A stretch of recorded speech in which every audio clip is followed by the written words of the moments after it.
Hello and welcome to Star Citizen Sunday. This is a weekly show which covers all the news from Star Citizen from the week just past. I am your host Mac, so let's get on with it. This week they break down the mission we saw at CitizenCon, highlighting 2 new gameplay mechanics, plus they looked into the new flight model, answering our questions. So on to Around the Verse. They went through the mission playthrough that we saw at CitizenCon, highlighting obviously Hurston and Lorville and the new gameplay mechanics. This is one of the new missions that we will find on Hurston. The planet itself is owned by the Hurston Dynamics family, and they do not really care about the planet itself, polluting it and even bombarding it with weapons over the years. So they're keeping on showing this in the missions. They want to make sure that we get the sense of this, of the planet.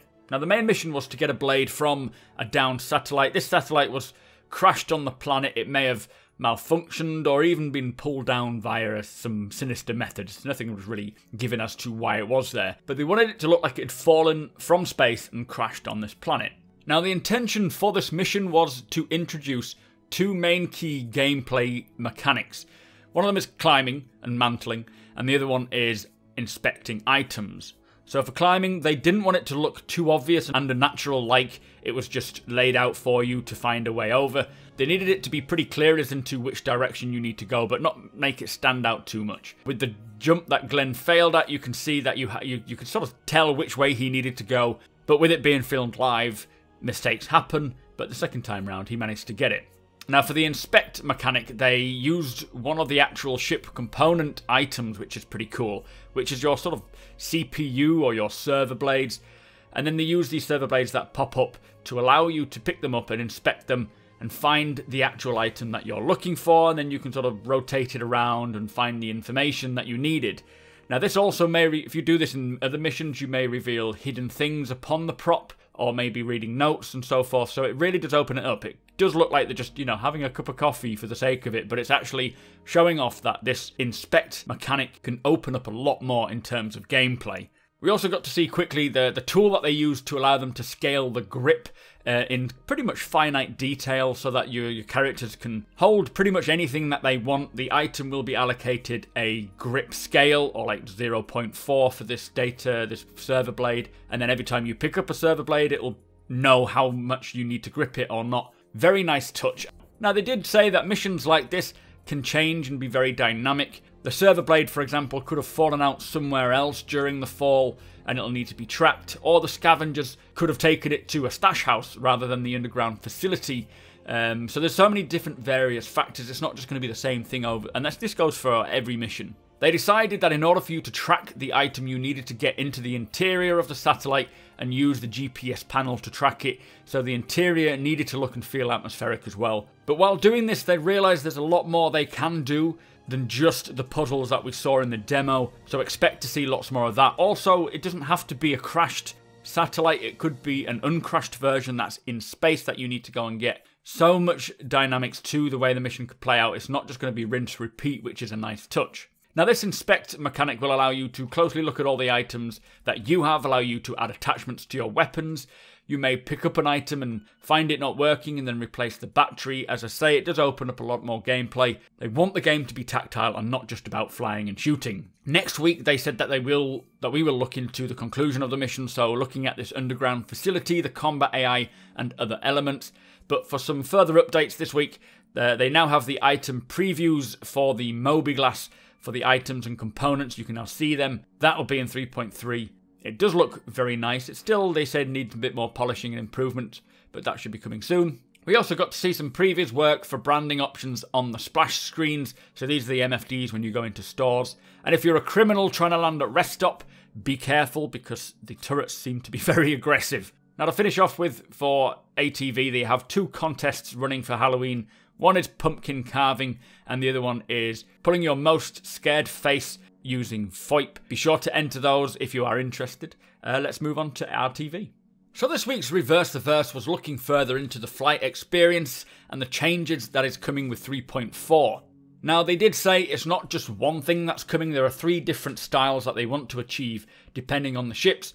We have in atmosphere, the 6 degrees of freedom, and the main-centric model. Human ships will mostly be the main-centric model. Alien ships will use more of a 6 degrees of freedom. And in atmosphere, human ships will feel more like World War II or modern jets dogfighting. The flight not only varies between the ships, It also varies between the environments. Atmospheric flight combat will be very similar to World War II dogfights, especially in ships like the Hornet and the Gladius. Lots of forward movement, enormous amount of vertical turning acceleration with very little slide. The tail itself will also pivot the ship from the airflow. In space, they're going to use the main centric flight model with less 6 degrees of freedom and more lower maneuvering thrusters.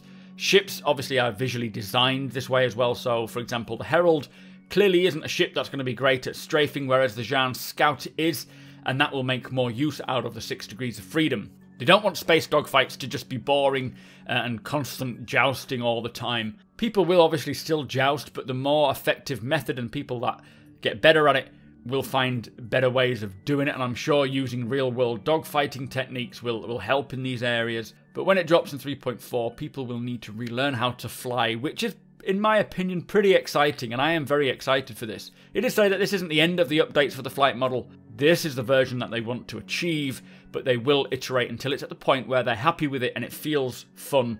But they also don't want to keep messing with it and changing it all the time. It will take quite a bit of balancing, and it is a very difficult thing to achieve, but they will get there. So the first question is, how will capital ships feel? Now, they said that capital ships will have really high momentum and low acceleration. They will feel very heavy.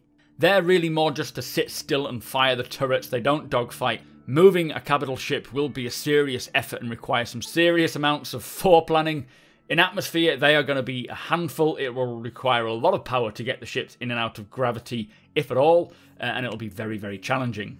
Next question, will ships carrying cargo get stuck on planets depending on the planet's level of gravity? Now they say yes, cargo has mass, and the more mass will make ships feel more sluggish. The hope eventually is that if you put all your cargo on one side of the ship, for example, it will feel unbalanced and fly accordingly. You will be warned, don't worry if you buy millions of UEC worth of lead and try and take off. Because if there is a heavy atmosphere and you don't have the power to take off because you're too over heavy, you're too laden, you will be warned before you buy all this sort of stuff. But if you land and your friends start filling up your ships with tanks and whatnot, then, you may get stuck and you'll have to remove the weight. All moons and planets will have various levels of gravity and will affect your ship's ability. You could take off from one, but not the other, depending on its gravity, especially if you have full cargo holds. Atmospheric handling will change in upper atmosphere as well, due to the lower air density and gravity. And in combat, making decisions based not only on what you're flying and your skills and abilities, but what your opponent's flying will be very important. So if you know your opponent's ship doesn't handle in denser atmosphere, you can fly down closer to the planet and give yourself the advantage rather than maybe in orbit or whatnot. So next question, what tools are planned to help pilots see below the ship to help them land without using the external views? Now they say that they can have render to texture panels to help you look under the ship, kind of giving you like a camera's view, but unfortunately this is very expensive in terms of performance as it renders the world twice. It's better to have a geometrical representation of the ship's orientation. That's probably the best option. They will need to expand on this a bit further and look into it. Next question, how does the flight model affect ground or hover vehicles? They are currently working on this now. Gravlev is getting a redesign in how it feels. It will feel quite different, making them feel a bit more grounded and interacting with the terrain more. A bit more like a jet ski, sort of floating around and drifting a little, but it's still work in progress. Next question, for ships with wheels, will we be able to utilize them for takeoff? Now he says eventually yes, but not in 3.4. They don't have runways yet, and some of the ships will need them, especially when you consider the level of Daymar. It's all very jagged. All the ships currently have VTOL abilities to some degree, and with the thrust power management option, you can scroll up and give yourself more power to your thrusters, and this will allow you to hover at a particular height. It's quite in-depth. Next question is, have you considered some ships requiring maybe a rocket-style takeoff in gravity, sort of point up and then fire? And they say, no, most ships are not designed to sit on the tail, so it's not going to happen. Next question, will open doors or holes in the hull or even hull damage affect the flight with the new model? And they say, not really. For performance reasons, they don't simulate all the intricate details of the aerodynamic shape. Taking damage on the hull won't affect it, but if you lose chunks of your ship, then the mass of your ship will change, and that will affect the handling. Will a true velocity indicator be added, one that shows true speed and not just longitudinal? And they say, yes, there's options to replace the current or even have both. Next question is, do we have all the same flight modes like pre, SEM and cruise? And they say, no, there is just one option now, Pre is being replaced by the acceleration limiter, so you can slow your acceleration down to have further control.